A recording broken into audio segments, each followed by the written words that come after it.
project, because it's so sensitive to so much that I've been afraid to admit. It's so sensitive to just family, and it's not a happy song. It's very melancholy. It's profoundly deep.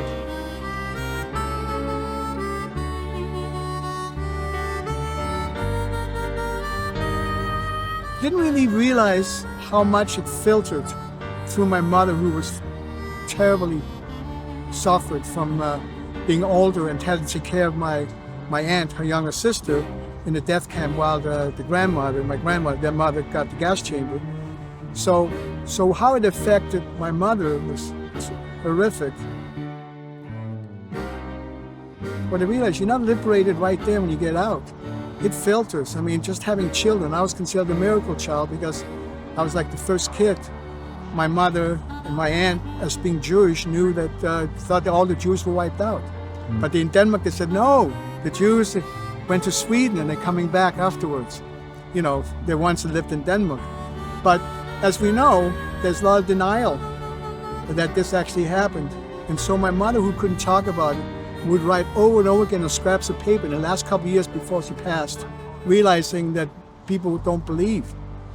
And it also, I also had a reaction to this, I would say, you know, to my whole life. Even my first solo album I came out with after being with War, called Oskar, it's called I Remember Home. And then the third album I did was called My Road, Our Road.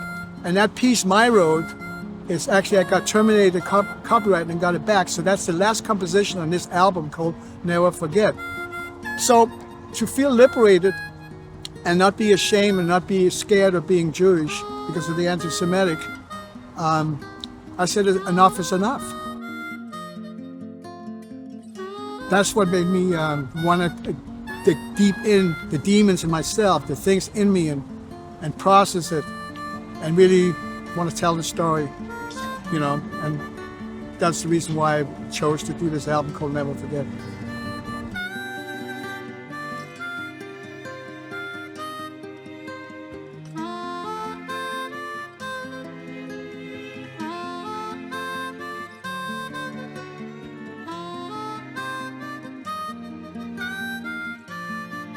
The first generation is almost gone.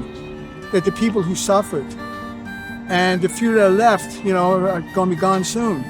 I'm the second generation, and it, like I said, it filters through.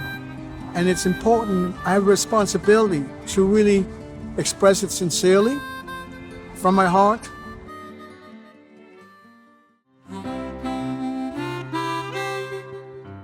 I'm optimistic that as human beings, when emotions are expressed, we all have so much in common that I think it would translate without conquering divide, without just seeing the humility and the integrity and the lives and the things that we strive for, and maybe all just feel good about ourselves and find that thing that you love within you.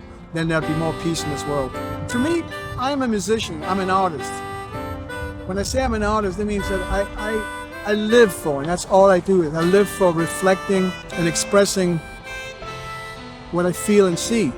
So to me, a lot of it ends up not being happy talk. A lot of it is just very deep places I process, go deep in my soul to want to compose.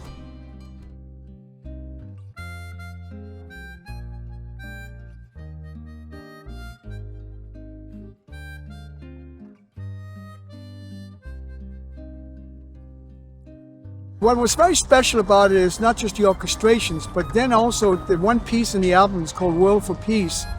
I actually wanted the oud, and I wanted a spiritual singer, and a clarinet. So I produced the thing with a combination of different people on it as this canvas, as it's traveling and making a statement of world for peace and coming together. But I also had my friend Michael Adler, who is a wonderful harmonica player, and I had her play on it, and I had her help me find the oud player and the spiritual singers. So we produced that in a studio in Tel Aviv, and had that also part of the journey in World for Peace. And also I was when I was a pioneer in the ringtone business, I recorded a lot of voice stuff. So I had recorded my mom, and she had actually said, I want for peace for the world. So it was like, wow, I had my mom's voice at the end of this epic called World for Peace, the track 7 in this album. I like to be a journalist as I produce, where I like to put chemistries of different people together and let the naturalness happen within what I'm trying to achieve, you know. So this album is probably my greatest choice so far, and as an achievement, and I'm very proud that I did this, and I'm hoping it will connect with a lot of people and may it help for as humanity never to forget. It's very important when somebody listens to the music that they read through the liner notes. There's no words for it, but yet you have to use words and music to hopefully give some true feeling. And I will tell people, if they listen to this album and you read the book and look at the book same time, have a box of Kleenex with you. I'm serious. So this is the album called Never Forget, and it has the picture at the back of my mom and Judy, my Aunt Judy. This is about tolerance, and there's a book that comes with it. And I encourage you, when you get the album, that you also read the book as you listen to the music. And may there be peace in this world. Thank you.